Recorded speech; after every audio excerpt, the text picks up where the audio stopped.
खुद से जंग हार के जाएगा तू किधर, तुझको लाना पड़ेगा लड़ने का जिगर, होंगे सच सपने बस थोड़ा और कर सब्र। हेलो फ्रेंड्स, आपका स्वागत है बायोलॉजी मेगा सीरीज़ के अंदर, जिसके अंदर अपन ने स्टार्ट किया है सबसे पहले डाइजेस्टिव सिस्टम पार्ट फर्स्ट, जिसमें अपन ने शुरुआत में देखा था 2 पार्ट होते हैं डाइजेस्टिव सिस्टम के, जिसमें अपन ने डिटेल से पढ़ा था एलिमेंट्री कैनाल। आज अपन पढ़ेंगे डाइजेस्टिव ग्लैंड के बारे में। देखिए, डाइजेस्टिव ग्लैंड पढ़ने से पहले अपन को ये जानना जरूरी है ग्लैंड क्या होती है, ग्रंथि जो है वो क्या होती है बेसिकली। देखिए, ग्रंथि 2 टाइप की ग्रंथियाँ जो ग्लैंड हैं वो होती हैं। एक एंडोक्राइन ग्लैंड होती है तो दूसरी बेसिकली एक्सोक्राइन ग्लैंड होती है। ठीक है, अंतर क्या है कि जो एक्सोक्राइन ग्लैंड है उसका जो सिक्रेशन होगा वो जब ब्लड में जाता है तो वो डक्ट के द्वारा जाता है, मतलब डक्ट उपस्थित होती है एक्सोक्राइन ग्लैंड के अंदर। मतलब ये कोई अपनी एक्सोक्राइन ग्लैंड है, ठीक है, और ये कोई ब्लड वेसल्स है जिसमें क्या जा रहा है, ब्लड फ्लो हो रहा है। ठीक है, ये इसमें ब्लड फ्लो हो रहा है। ठीक है, तो ये क्या है, ग्लैंड, और ये क्या है, ब्लड वेसल। ठीक है, अब देखिए, जब ग्लैंड से जो भी सिक्रेशन होगा वो ब्लड वेसल के अंदर यदि किसी डक्ट के द्वारा जाता है, ये कोई डक्ट है, ठीक है, जो कि ग्लैंड से निकलती है, और ग्लैंड से जो सिक्रेशन होता है वो बेसिकली इस डक्ट के अंदर जाएगा और फिर ब्लड में जाएगा। ठीक है, तो मतलब जिस ग्लैंड में डक्ट होती हैं, डक्ट, तो वो एक्सोक्राइन ग्लैंड होती है बेसिकली। ठीक है, जबकि एंडोक्राइन ग्लैंड के अंदर क्या होता है कि डक्ट नहीं होती, जो डक्ट है वो नहीं होती। मतलब ये है कि जो ग्लैंड है उस ग्लैंड से जो सिक्रेशन होगा वो डायरेक्ट बेसिकली ब्लड वेसल्स के अंदर जाएगा। ठीक है, डायरेक्ट ब्लड वेसल में जाएगा और किसी भी ग्लैंड की बीच में ज़रूरत नहीं पड़ेगी। ठीक है, तो एक्सोक्राइन ग्लैंड के अंदर जैसे जो लीवर है, सेलाइवरी ग्लैंड है, वो एक्सोक्राइन ग्लैंड होती है। मतलब लीवर और सेलाइवरी ग्लैंड, इनके अंदर बेसिकली डक्ट होती है, ठीक है, जिनके द्वारा इनका जो सिक्रेशन होता है वो आगे फ्लो होता है। जबकि एंडोक्राइन ग्लैंड के अंदर डक्ट नहीं होती, ठीक है, और इनका जो डायरेक्ट सिक्रेशन होता है किसके अंदर, ब्लड के अंदर। ठीक है, जैसे एग्जांपल में अपन देख सकते हैं थाइमस, थैलेमस, हाइपोथैलेमस।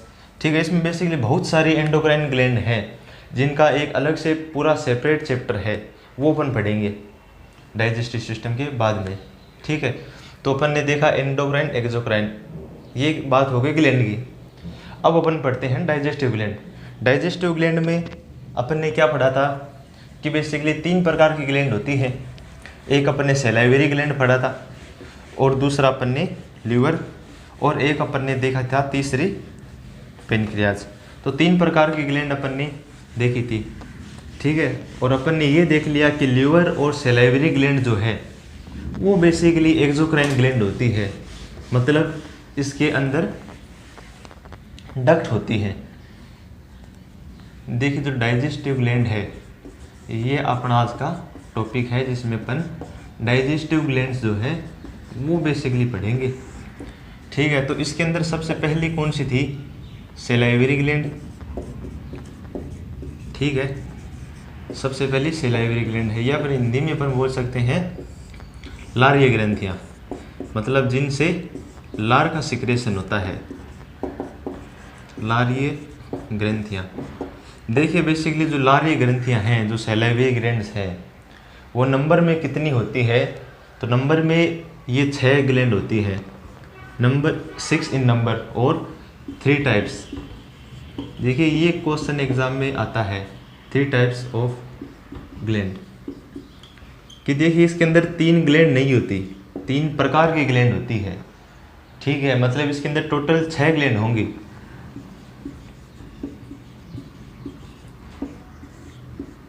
छह ग्लैंड होंगी टोटल, और 3 प्रकार की ग्रंथियाँ होती हैं बेसिकली। तो जो 3 प्रकार की ग्रंथियाँ हैं वो कौन कौन सी होती हैं वो देख लेते हैं। देखिए, एक होती है बेसिकली पैरोटिड ग्लैंड। कौन सी, पैरोटिड ग्लैंड।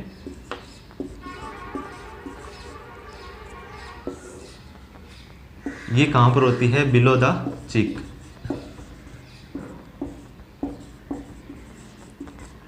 बिलो द चिक, चिक का मतलब गाल, मतलब जो अपने गाल हैं उनके अंदर की साइड में होती है, उसके नीचे होती है कौन सी ग्लैंड? Parotid gland. तो दो हो गई संख्या में, एक इस गाल की इस साइड में होगी, दूसरी साइड में हो गई, तो नंबर में 2 हो जाएंगी ये, ठीक है। फिर दूसरी होती है सबमैंडिबुलर ग्लैंड,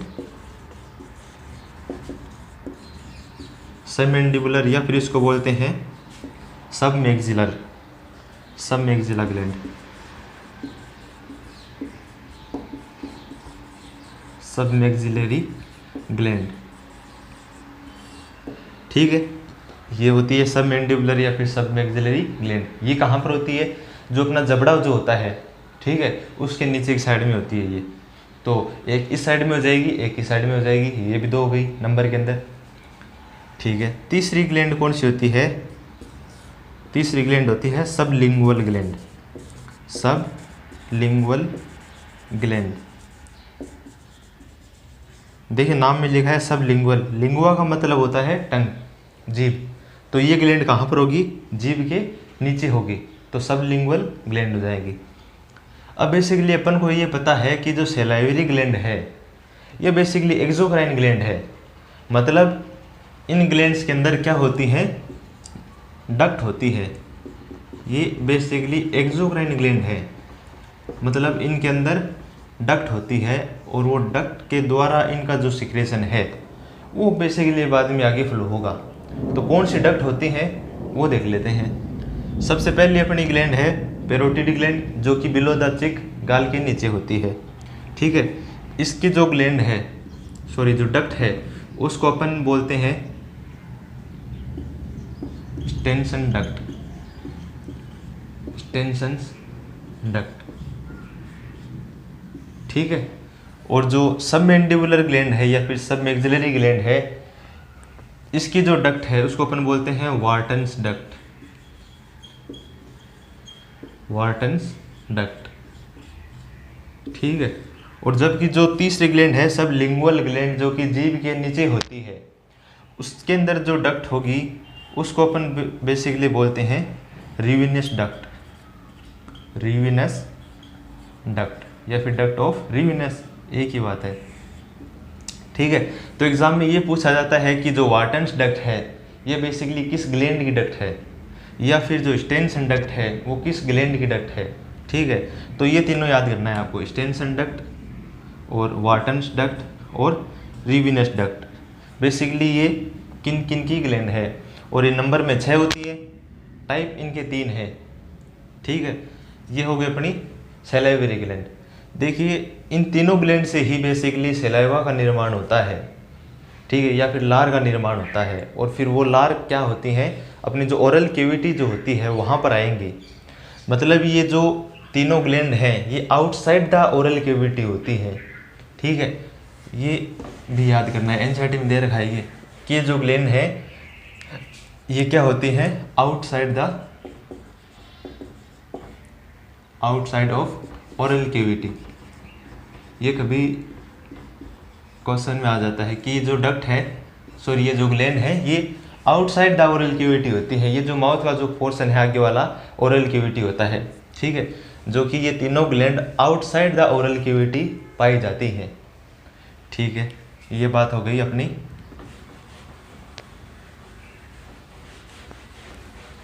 सैलाइवरी ग्लैंड की। और सैलाइवरी ग्लैंड से अपन को पता है किसका निर्माण होगा?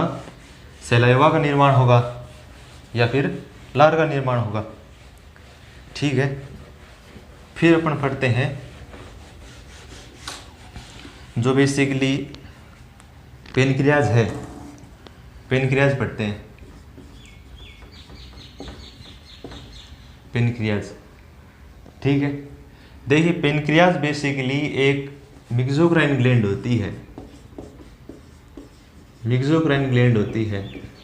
मिक्सोक्राइन ग्लैंड मतलब इसके अंदर एंडोक्राइन पोर्शन भी होता है और एक्सोक्राइन पोर्शन भी होता है। मिक्सो नाम लिखा है मिक्स, मतलब दोनों का ये मिक्सर होती है, ठीक है। तो ये क्या क्या होंगी? एक्सोक्राइन ग्लैंड भी है, ये एक्सोक्राइन पार्ट भी इसके अंदर होता है। और बेसिकली दूसरा जो इसके अंदर एंडोक्राइन पार्ट है वो एंडोक्राइन पार्ट भी होता है। तो पहले अपन जो एक्सोक्राइन पार्ट है वो देख लेते हैं। एक्सोक्राइन पार्ट,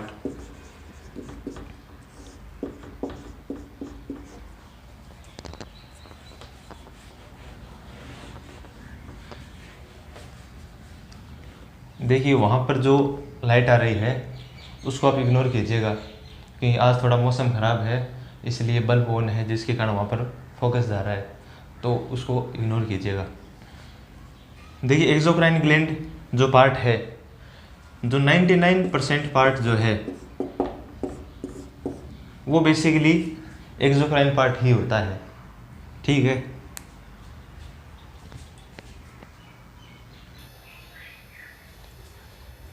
देखिए जो एक्सोक्राइन पोर्शन जो होता है वो बेसिकली 99% होता है, ठीक है। और इनके अंदर 99% में क्या होता है कि इसमें एसिनाई होती हैं, एसिनाई, ठीक है। और इन एसिनाई से बेसिकली क्या होता है, जो एक्सोक्राइन जो पार्ट है, ठीक है, वो सीक्रेट होता है। और एक्सोक्राइन पार्ट के अंदर क्या आता है, पैनक्रियाटिक जूस।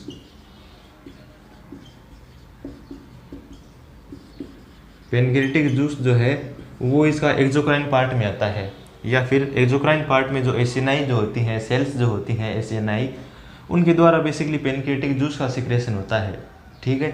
और जो पैनक्रियाटिक जूस है इसका कार्य क्या होता है, ये डाइजेशन के अंदर हेल्प करेंगी, ठीक है, ये डाइजेशन के अंदर हेल्प करेंगी, हेल्प इन डाइजेशन, ये डाइजेशन में हेल्प करेंगी बेसिकली, ठीक है। इसके अलावा देखिए इनका जो एंडोक्राइन पार्ट जो है, एंडोक्राइन पार्ट इनका जो है वो बेसिकली 1% ही होता है केवल, ठीक है। मोस्टली ये एक्सोक्राइन पार्ट होता है, 1% एंडोक्राइन पार्ट होता है। उसके अंदर क्या होता है कि आइसोलेट्स ऑफ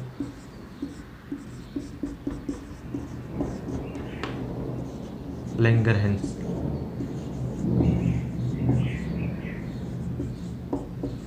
होती हैं। देखिए cells of isolates of Langerhans, जिस प्रकार से एक्सोक्राइन के अंदर एसिनाई थी उस प्रकार से एंडोक्राइन पार्ट जो है, जो 1% है, उसके अंदर सेल्स आइसोलेट्स ऑफ लैंगरहैंस की सेल्स होती हैं, आइसोलेट्स ऑफ लैंगरहैंस की सेल होती हैं।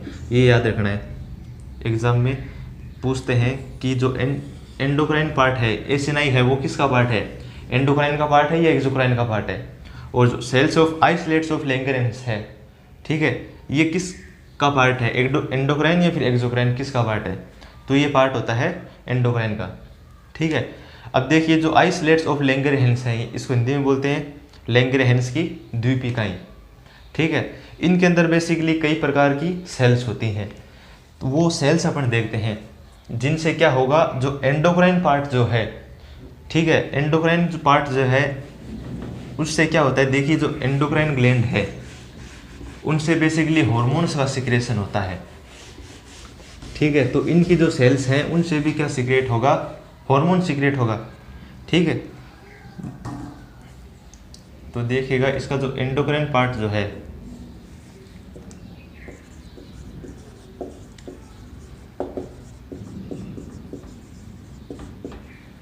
एंडोक्राइन पार्ट जो है वो क्या होता है, 1% होता है।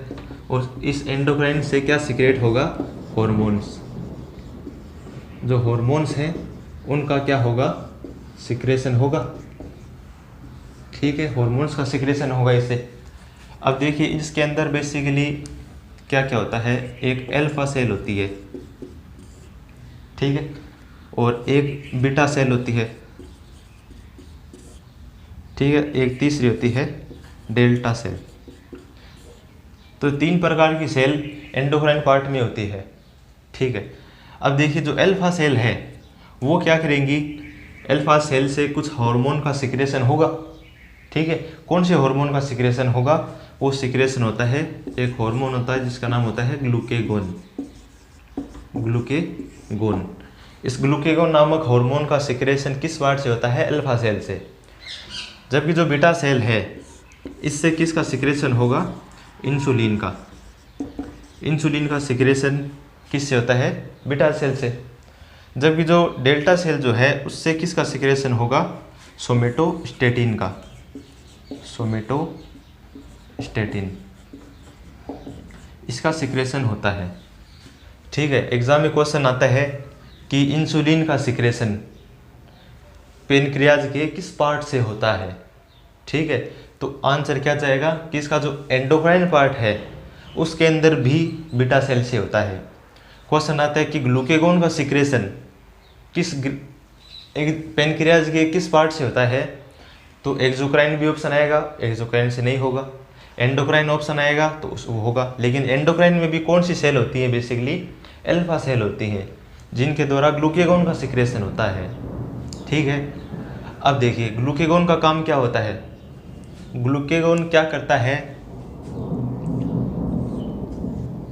जो ब्लड ग्लाइकोजन होता है, जो ग्लाइकोजन होता है उस ग्लाइकोजन को बेसिकली ये ग्लूकोज के अंदर कन्वर्ट करता है। ठीक है, ये देखने से पहले ये देख लो इंसुलिन का क्या काम होता है। इसका जस्ट उल्टा काम होता है, मतलब कि ये जो ग्लूकोज होता है उस ग्लूकोज को किस में कन्वर्ट करता है? ग्लाइकोजन के अंदर।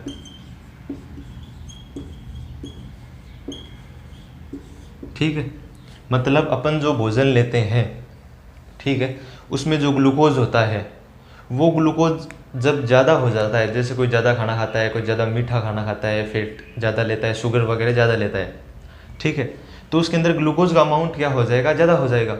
ठीक है, अब कोई भी शरीर के अंदर ज़्यादा चीज़ हो जाती है तो वो हानिकारक होती है।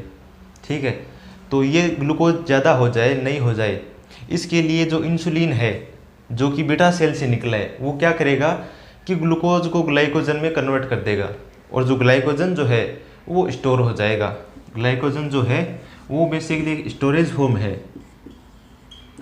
स्टोरेज फॉर्म है। कौन? ग्लाइकोजन। ठीक है, अब ये ग्लाइकोजन कब काम में आएगा? जब मान लो अपन भूखे हैं, ठीक है, काफ़ी समय से अपन ने खाना नहीं खाया, अपन को एनर्जी की ज़रूरत है, ग्लूकोज की ज़रूरत है। ठीक है, तो ये जो ग्लूकेगॉन है ये काम करेगा, जो ग्लाइकोजन स्टोर है, ठीक है, उस ग्लाइकोजन को किस में कन्वर्ट करेगा? ग्लूकोज में कन्वर्ट कर देगा, और फिर ये जो ग्लूकोज है इससे क्या होगा? एनर्जी मिल जाएगी शरीर को। ठीक है, तो इंसुलिन क्या करता है? ग्लूकोज को ग्लाइकोजन में कन्वर्ट करता है। ग्लूकेगॉन है ये विपरीत काम करता है। तो ये क्वेश्चन आता है एग्जाम में, ये ग्लूकेगॉन और इंसुलिन का जो है ये आपको याद रखना है। अब देखिए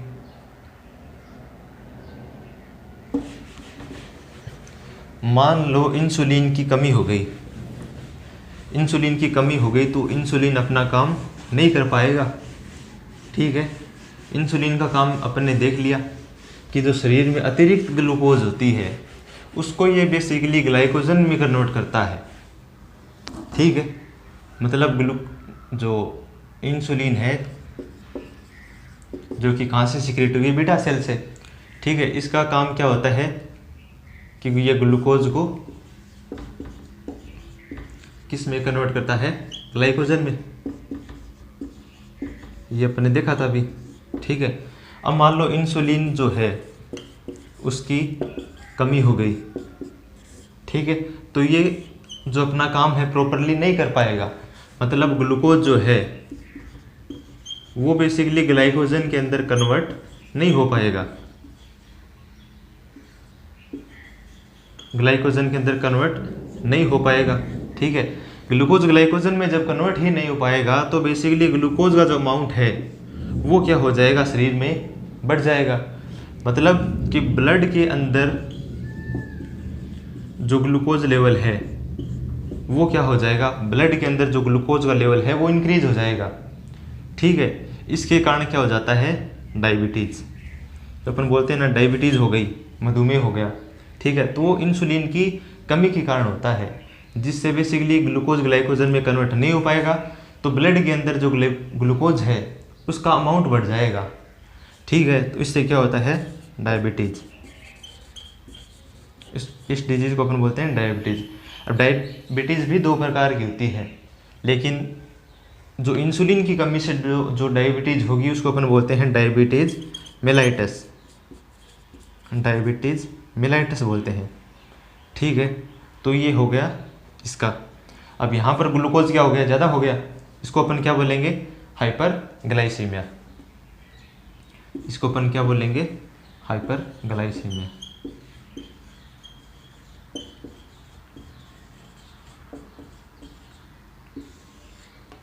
ठीक है, ये हो गया इंसुलिन के बारे में। इंसुलिन की कमी हो जाएगी तो क्या हो जाएगा, डायबिटीज़ मेलाइटस हो जाएगा। और जो ग्लूकेगोन है वो इसका उल्टा काम करता ही है कि वो जो ग्लाइकोजन, स्टोर ग्लाइकोजन है उसको बेसिकली ग्लूकोज के अंदर कन्वर्ट करता है। तो ये बेसिकली अपनी पेनक्रियाज की जो एंडोक्राइन पोर्शन है वो अपन ने देखा, एक्सोक्राइन पोर्शन है वो अपन ने हल्का सा समझा कि 99% होता है और इसमें एसिनाई होती हैं। बाकी अपन जो एक्सोक्राइन पार्ट जो है वो डिटेल से पढ़ेंगे डाइजेशन में।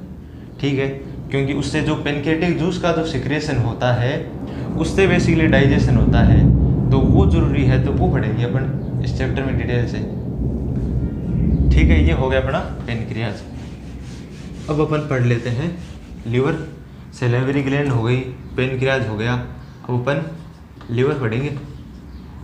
यकृत।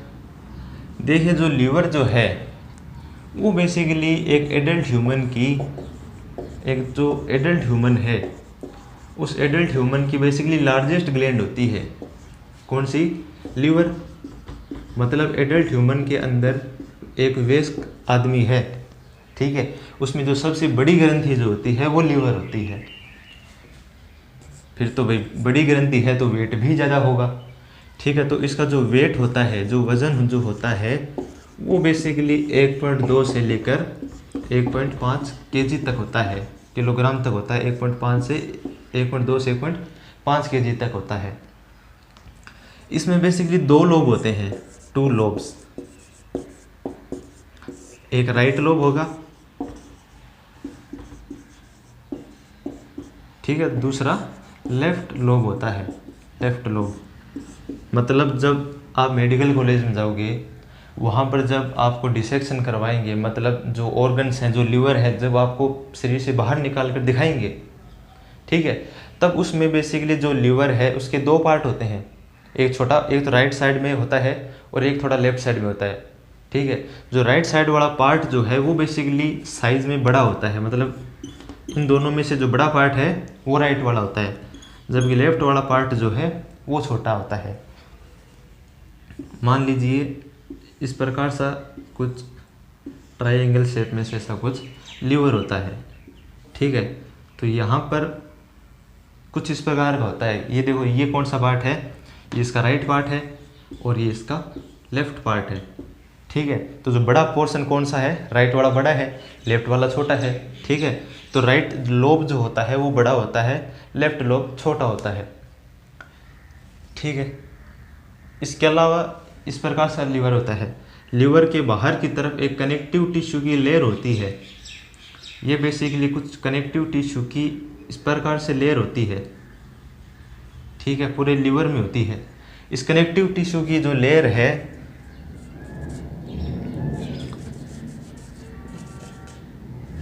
लेयर ऑफ कनेक्टिव टिश्यू जो है, ठीक है, उस कनेक्टिव टिश्यू की जो लेयर है उसको अपन कहते हैं ग्लिसन्स कैप्सूल। ग्लिसन्स कैप्सूल, ठीक है, GLISSONS, ग्लिसन्स कैप्सूल। मतलब ये जो बाहर की अपन को जो लेयर दिख रही है ये बेसिकली कनेक्टिव टिश्यू की लेयर है, जिसको अपन क्या कहते हैं, ग्लिसन्स कैप्सूल कहते हैं। ठीक है, अब आगे देखिए, जो बेसिकली लीवर की हिस्टोलॉजी जो है बेसिकली वो देख लेते हैं थोड़ी।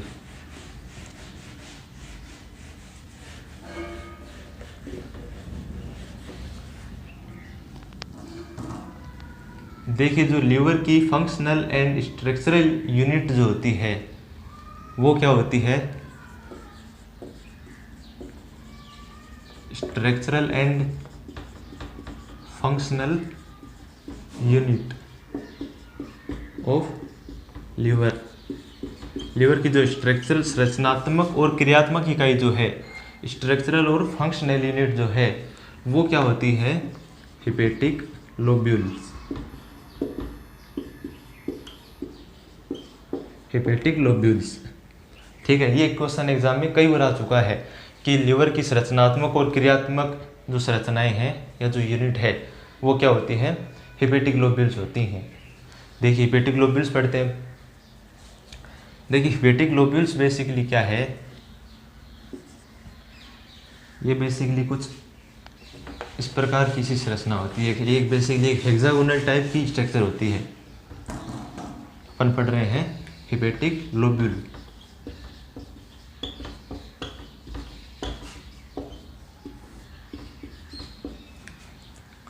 देखिए ये बेसिकली इस प्रकार से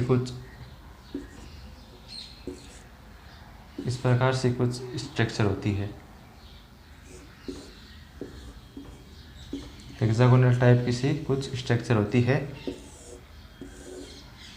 ये हिपेटिक लोब्यूल। और इसमें और क्या होता है? इसमें बीच में एक होती है सेंट्रल वेन।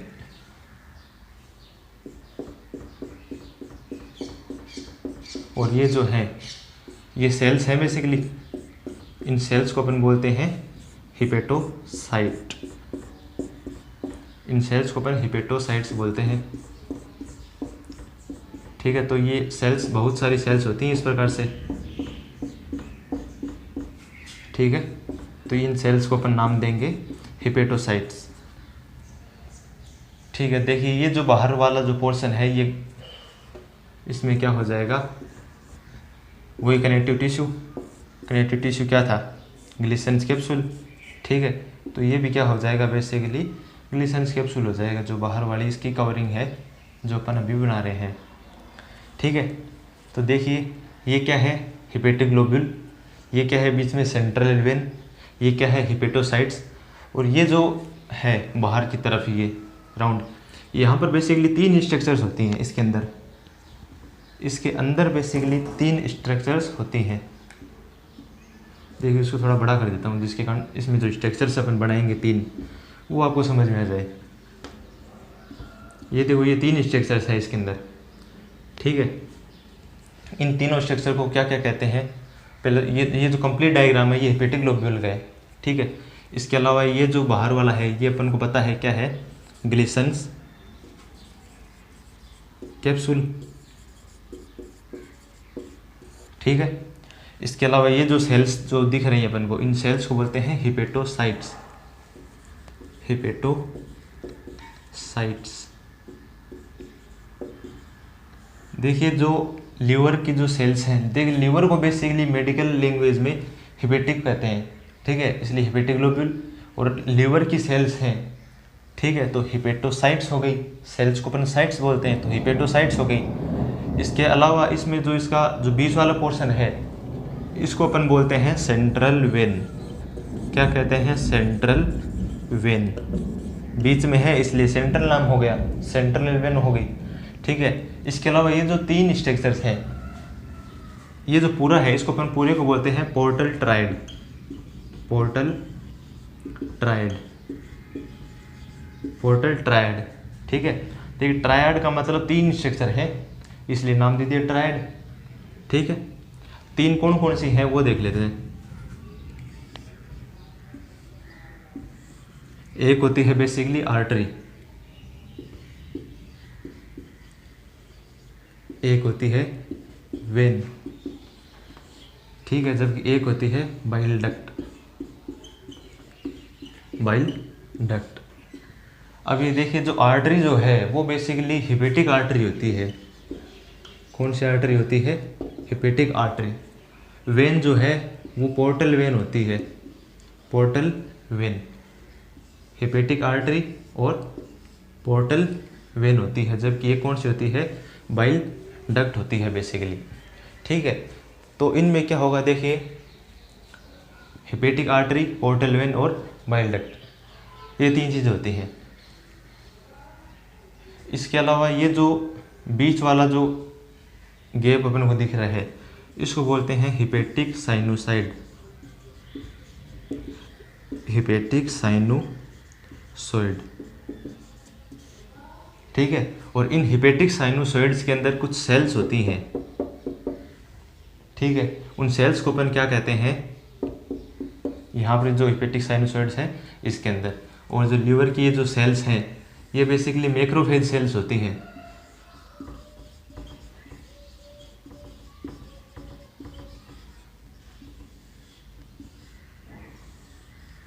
मैक्रोफेज सेल्स होती हैं, मतलब मैक्रोफेज का मतलब होता है कि जो दूसरों को, जो दूसरे बाहर से कुछ हानिकारक पार्ट आता है उसको खा जाती है, उसको नष्ट कर देती है, ठीक है, तो वो मैक्रोफेज होती है। इसके अलावा अब देखिए, ये इसकी स्ट्रक्चर हो गई हिपेटोसाइट की, दोबारा समझ लो, ये जो पूरी स्ट्रक्चर है इसको अपन बोलते हैं हिपेटिक लोब्यूल, ठीक है, जो कि लिवर की स्ट्रक्चरल और फंक्शनल यूनिट है, संरचनात्मक और क्रियात्मक इकाई है। इसके अलावा देखो, ये जो है ये सेल्स हैं, इन सेल्स को अपन बोलते हैं हिपेटोसाइट, लिवर की सेल है इसलिए हिपेटोसाइट हो गया। और ये जो बीच में है, सेंटर में है, इसलिए नाम हो गया सेंट्रल वेन, ठीक है। इसके अलावा ये जो बाहर की तरफ जो दिख रहा है इसको अपन बोलते हैं पोर्टल ट्रायड। ट्रायड क्यों बोलते हैं, क्योंकि इसके अंदर 3 स्ट्रक्चर होती हैं, पोर्टल ट्रायड, ठीक है। अब 3 स्ट्रक्चर कौन सी होती हैं, एक आर्टरी होती है जो कि हिपेटिक आर्टरी होती है, एक वेन होती है जो कि पोर्टल वेन होती है, और एक बाइल डक्ट होती है। 3 चीज़ें होती हैं, ठीक है। अब अपन इनमें इतना हो गया, और ये देखो इसमें हिपेटिक साइनोसॉइड है, ये जो गैप है, ठीक है, उसके अंदर सेल्स होती हैं जिसको मैक्रोफेज अपन बोलते हैं, मैक्रोफेज सेल होती हैं यहाँ पर, ठीक है। अब अपन इसमें हिपेटिक आर्टरी क्या होती है, पोर्टल वेन क्या होती है, इसके बारे में थोड़ा सा पढ़ लेते हैं, ठीक है। देखिए, ये पढ़ने के लिए पहले अपन को थोड़ा सा जो हार्ट वाला चैप्टर है, मतलब जो सर्कुलेटरी सिस्टम जो है, जो कि आप आगे आएगा इस चैप्टर के बाद में, तो थोड़ी सी आपको उस चीज़ की डिटेल होनी चाहिए जिसके कारण तब आपको ये पता चलेगा हिपेटिक आर्टरी क्या है, इसके अंदर किस प्रकार का ब्लड होता है, हिपेटिक जो पोर्टल वेन है वो क्या है।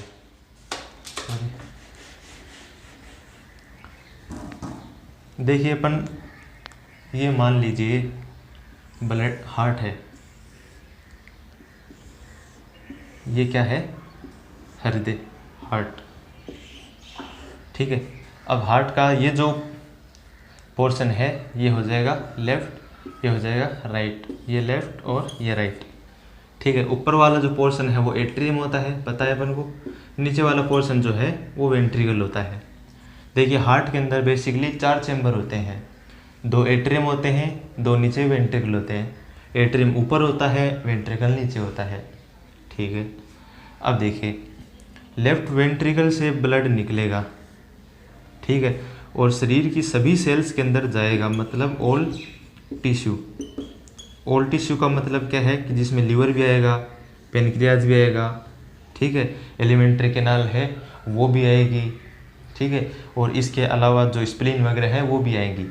तो यहाँ से जो ब्लड निकलता है वो ऑक्सीजनेटेड ब्लड होता है, मतलब इसके अंदर, इसको अपन बोल देते हैं ऑक्सीजनेटेड ब्लड, ऑक्सीजनेटेड ब्लड, ठीक है। मतलब इस ब्लड के अंदर ऑक्सीजन का जो अमाउंट है वो बेसिकली ज़्यादा होता है, ठीक है। ऑक्सीजनेटेड ब्लड हो गया टिश्यू से। अब टिश्यू क्या करेगी, इन ऑक्सीजन का उपयोग कर लेंगे, ठीक है, और फिर यहाँ से जो ब्लड जो जाएगा उसके अंदर बेसिकली ऑक्सीजन तो होगी लेकिन उसकी अमाउंट बहुत ही कम होगी, ठीक है। इसलिए अपन इसको बोलते हैं डीऑक्सीजनेटेड ब्लड, डीऑक्सीजनेटेड ब्लड, ठीक है। डीऑक्सीजनेटेड ब्लड का मतलब ये नहीं है कि इसमें ऑक्सीजन नहीं है, इसका मतलब है कि इसमें जो CO2 जो है वो बेसिकली O2 की तुलना में क्या है, ज़्यादा है, ठीक है। फिर यहाँ पर चला गया, राइट एट्रियम में ब्लड आया, कौन सा ब्लड है, डीऑक्सीजनेटेड है। अब राइट से किस में आएगा, राइट वेंट्रिकल में आएगा, ये भी डीऑक्सीजनेटेड ब्लड है। राइट वेंट्रिकल से बेसिकली ये कहाँ पर जाएगा, लंग्स में जाएगा, ठीक है। लंग्स अपन को पता है क्या करती हैं, जो अशुद्ध ब्लड आता है इसको अपन इम्प्योर ब्लड बोलते हैं, जो अशुद्ध ब्लड आता है उसको प्योर कर देंगे, ठीक है। तो लंग्स से जो बाहर ब्लड निकलेगा वो बेसिकली कौन सा ब्लड होता है, ऑक्सीजनेटेड ब्लड, ऑक्सीजनेटेड ब्लड होता है, ठीक है, मतलब इसमें ऑक्सीजन का अमाउंट है CO2 की तुलना में ज़्यादा होता है। अब ये जो ब्लड है ये यहाँ से कहाँ पर जाएगा, लेफ्ट एट्रियम में, और लेफ्ट एट्रियम से कहाँ पर जाएगा, नीचे, और ये, ठीक है। तो अपन ने देखा यहाँ पर ऑक्सीजनेटेड होता है, और ये जो ऑक्सीजनेटेड ब्लड था यही घूमकर यहाँ पर आ गया, ये ऑक्सीजनेटेड होता है, ठीक है, ये अपन ने देखा। अब देखो ओल्ड टिश्यू का मतलब क्या है, जिसमें लीवर भी आता है, ठीक है, जिसमें एलिमेंट्री कैनाल भी आती है, जिसमें स्प्लीन भी आता है, ठीक है। अब देखिए एक चीज़, जब टिश्यू के अंदर ये हो गया अपना, ठीक है, कि हार्ट के 4 चैम्बर होते हैं, लेफ्ट वेंट्रिकल से जो ब्लड निकलता है ऑक्सीजनेटेड ब्लड होता है, इसके अलावा वो कहाँ पर जाएगा, टिश्यूज़ के अंदर जाएगा, और टिश्यूज से बाहर निकलेगा तो डीऑक्सीजनेटेड होगा। तो ये अपना हो गया, इसको अपन आगे डिटेल से पढ़ेंगे सर्कुलेटरी चैप्टर के अंदर। अब देखिए आप कि जो टिश्यूज के अंदर जो ब्लड आएगा वो कैसा ब्लड होता है, ऑक्सीजनेटेड, बाहर निकलेगा वो डीऑक्सीजनेटेड ब्लड होता है, ठीक है। अब टिश्यूज के अंदर लीवर भी आता है, अपन ने देखा, ठीक है। तो ये मान लेते हैं क्या है, लीवर है, अपना ऑर्गन है लीवर, ठीक है। इसके अंदर ये ब्लड आ रहा है, ठीक है, और ये ब्लड बाहर जा रहा है, ठीक है।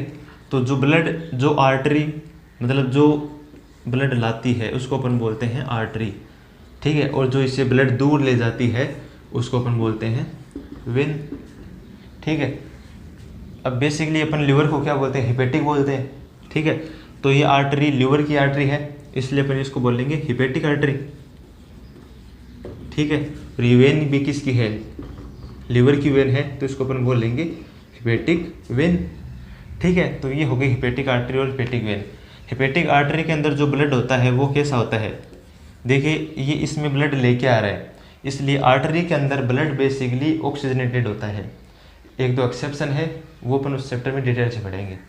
देखिए आर्टरी है, ब्लड आया इसके अंदर, तो ब्लड कैसा होगा, ऑक्सीजनेटेड होगा, ठीक है, ऑक्सीजनेटेड ब्लड होगा, मतलब इसके अंदर O2 है वो ज़्यादा होगी, ठीक है। जबकि जो बाहर निकलेगा वो क्या होता है, डीऑक्सीजनेटेड ब्लड होता है,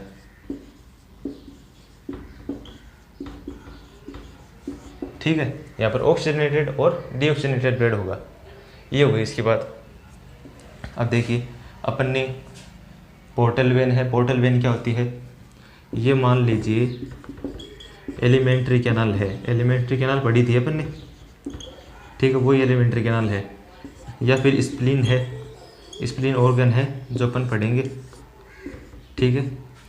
तो देखिए इसके अंदर भी आर्टरी आएगी, ठीक है, ये क्या है आर्टरी, और इसमें से बेसिकली बाहर भी जाएगी, ठीक है। जो बाहर जाती है वो क्या होती है, वेन, ठीक है। अब देखिए इसमें जो बाहर वेन जाती है वो होती है basically portal vein, portal vein. Portal vein में ब्लड कैसा होगा, डीऑक्सीजनेटेड होगा, देखिए ये ऑक्सीजनेटेड है, ये कैसा होगा, डीऑक्सीजनेटेड, मतलब ऑक्सीकृत, और ये अनऑक्सीकृत होगा, ठीक है। तो इसमें ब्लड कौन सा है, डीऑक्सीजनेटेड ब्लड है, ठीक है। मतलब अपन ने क्या सीखा यहाँ से, अपन ने ये सीखा कि हिपेटिक आर्टरी के अंदर ब्लड होता है ऑक्सीजनेटेड, मतलब O2 उसमें होती है। पोर्टल वेन के अंदर ब्लड कैसा होता है, डीऑक्सीजनेटेड, ये अपन को सीखना था, ठीक है। और कहाँ से कौन आती है, कहाँ से कौन जाती है, वो हो गया। अब देखिए पोर्टल ट्राइड में बेसिकली 3 स्ट्रक्चर होती हैं, एक हिपेटिक आर्टरी, एक पोर्टल वेन, और एक बाइल डक्ट। बाइल डक्ट क्या होती है,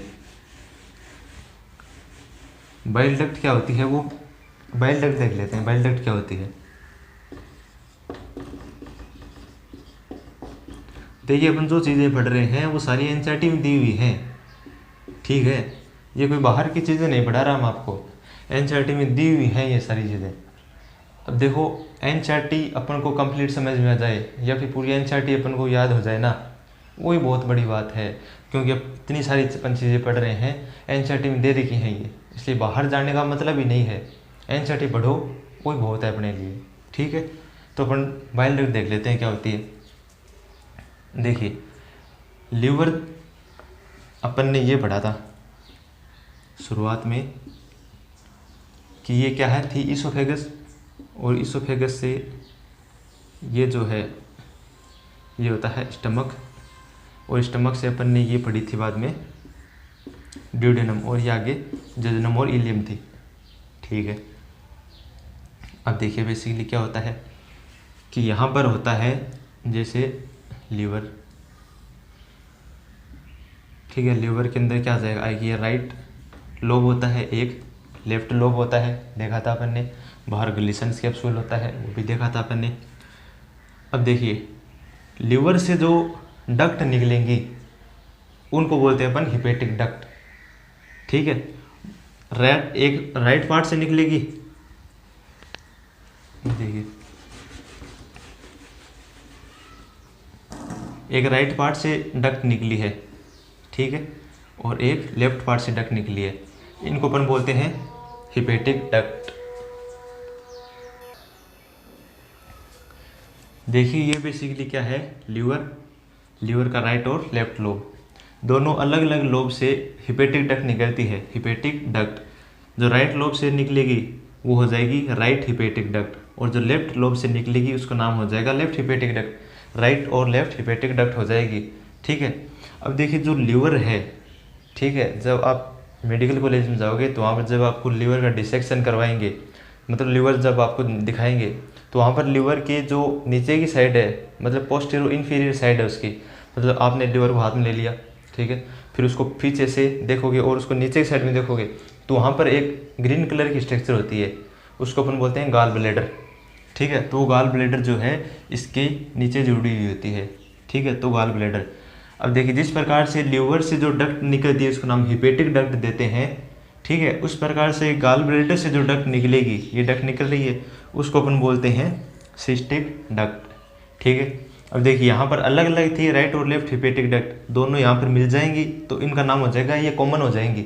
ठीक है, तो नाम हो जाएगा कॉमन हिपेटिक डक्ट। और फिर ये जो कॉमन हिपेटिक डक्ट है उसके साथ सिस्टिक डक्ट जुड़ेगी और ये बना लेगी कॉमन बाइल डक्ट का निर्माण कर लेगी। ठीक है, तो लीवर से राइट लेफ्ट हिपेटिक डक्ट निकली, दोनों मिल गई, कॉमन हिपेटिक डक्ट हो गई। फिर वो किसके साथ जुड़ गई, सिस्टिक डक्ट के साथ जुड़ गई और कॉमन बाइल डक्ट का निर्माण हो गया।